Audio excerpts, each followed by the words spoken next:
గెలిచినవాడు ప్రజలకు ఏమీ చెయ్యలేక పదవికి రాజీనామా చేసి పారిపోతుంటే, ఓడినా గెలిచినా ప్రజలే దేవుళ్ళు, సమాజమే దేవాలయమని తన తాతగారు చెప్పిన మాటను నమ్మిన లోకేష్ మాత్రం తన ప్రజలకు ఎటువంటి కష్టం రాకూడదని మన మంగళగిరి మన లోకేష్ కార్యక్రమం ద్వారా తన నియోజకవర్గ ప్రజలకు అన్ని సౌకర్యాలు కల్పిస్తున్నాడు.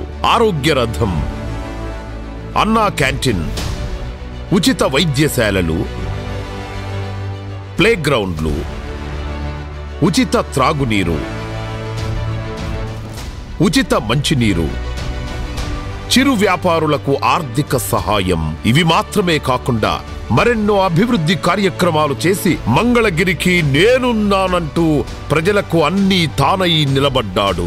గత 30 ఏళ్లుగా మంగళగిరిలో జరగని సంక్షేమాన్ని, అభివృద్ధిని కేవలం 4 ఏళ్లలో చేసి చూపించాడు నారా లోకేష్. ప్రజలకు మంచి చెయ్యాలంటే కావాల్సింది అధికారం కాదు, ప్రజలపై ప్రేమ, బాధ్యత అని మన మంగళగిరి మన లోకేష్ ద్వారా నిరూపించాడు నారా లోకేష్.